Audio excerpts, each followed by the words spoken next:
Bonjour à tous! Aujourd'hui, je vous propose la réalisation de cette petite vitrine. J'ai fait les choses à la fois simplement et, comme mon habitude, j'aime aussi me compliquer la vie, j'aime aussi apprendre des nouveautés. Les assemblages que j'ai réalisés au niveau du cadre de la porte, j'ai à la fois un enfourchement, mais j'ai ramené une coupe d'onglet en façade, des queues d'aronde pour le cadre principal, des queues d'aronde coulissantes, des queues droites, des petites techniques. J'aime bien me faire plaisir. À côté de ça, sur le bois, je suis parti avec une simple planche de coffrage, ce qui fait que j'ai ici à peine pour 15 € de matériel. C'est parti, amusez-vous bien, n'hésitez pas à liker, n'hésitez pas à vous abonner, cliquez sur la petite cloche juste à côté, ça vous permet de recevoir les notifications quand je mets des nouvelles vidéos. Et si vous êtes intéressé par tous ces assemblages et le gabarit que j'utilise pour les faire, je vous rappelle que les plans sont téléchargeables gratuitement. Je vous mets un lien dans la description et je vous mettrai une petite info à ce moment, au moment où je vais utiliser le gabarit dans la description de la vidéo. Allez, amusez-vous bien, à tout de suite.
Comme vous avez pu constater, mon plan est très rudimentaire. Du coup, j'ai quelques dimensions théoriques, mais vraiment rien qui puisse me permettre de reporter des mesures. Du coup, je commence par réaliser le cadre périphérique, ici avec l'assemblage à queue d'aronde, et après, je pourrais me servir de ce cadre pour prendre de vraies dimensions.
pour les séparations intérieures, je vais continuer à utiliser les queues d'aronde. Mais ici, on ne peut pas utiliser le guide parallèle de la défonceuse. C'est donc typiquement un cas où le travail au T va être particulièrement efficace.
À présent, je m'attaque aux 3 petites boîtes qui vont me permettre de stocker les piles, le micro-cravate, toutes ces petites choses-là. Et j'ai décidé de me simplifier un peu la vie. Je vais simplement faire des queues droites.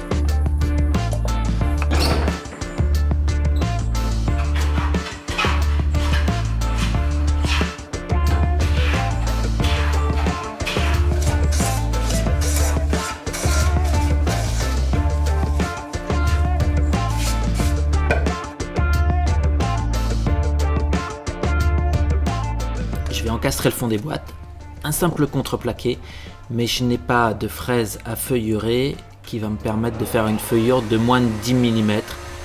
10 mm, c'est l'épaisseur de mes planchettes. Du coup, je réalise un petit montage sur la table de défonceuse.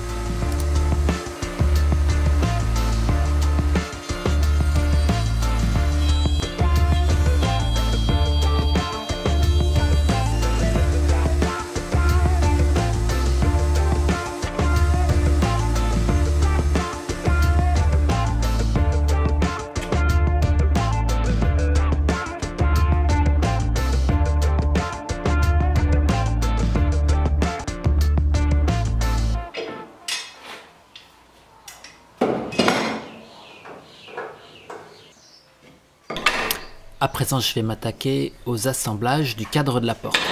Celle-ci va recevoir un petit plexiglas, histoire d'avoir un peu de transparence.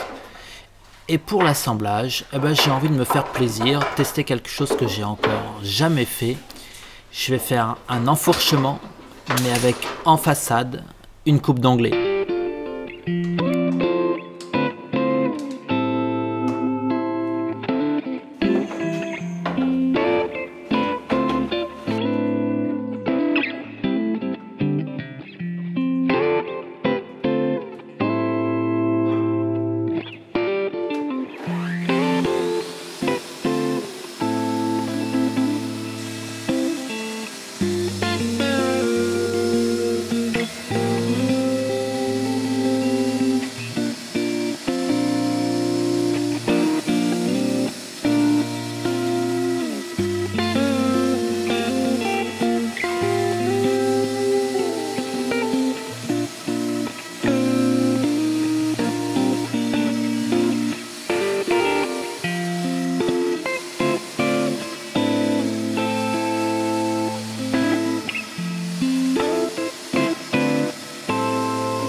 Pour réaliser les coupes d'onglet, il suffit d'incliner le guide inférieur.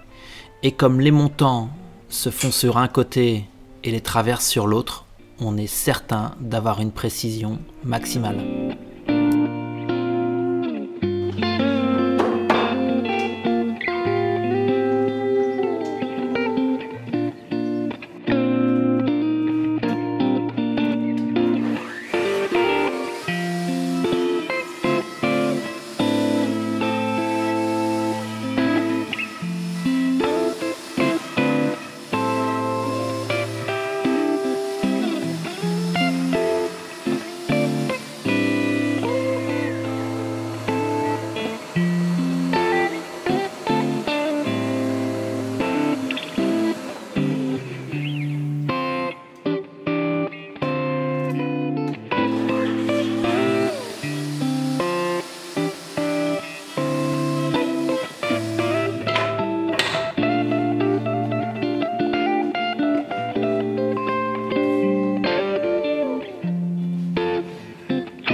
Je réalise une rainure pour encastrer le plexiglas et un petit chanfrein juste pour l'esthétique.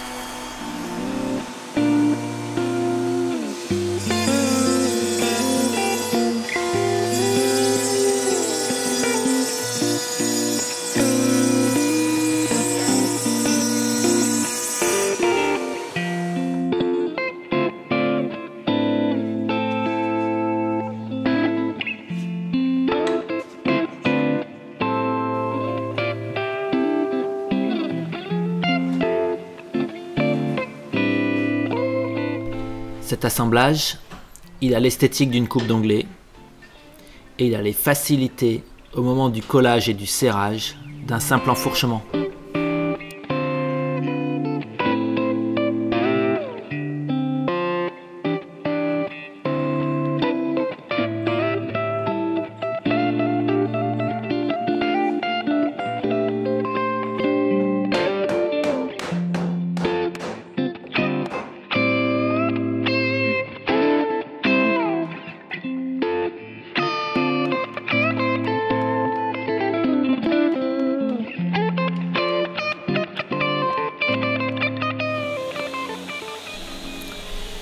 Une fois que tout est sec, vient l'heure d'un grand ponçage.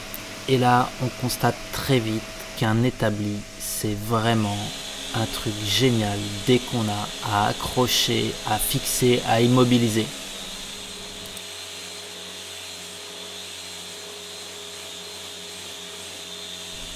Pour la finition, je vous avais dit à quel point j'avais été content des résultats obtenus sur les enceintes avec l'huile Rubio. Ici, je renouvelle l'expérience. Le travail de finition, le type d'ouvrage n'a rien à voir. Ici, le bois est de piètre qualité, mais c'est tellement agréable à utiliser que je ne veux pas m'en passer, tout simplement. Au passage, je les remercie puisqu'ils ont créé un code promo Samuel 5 qui vous permet d'obtenir 5% de réduction dès 50 € d'achat. Alors profitez-en si vous avez décidé de tester cette huile et à mon avis vous ne le regretterez pas.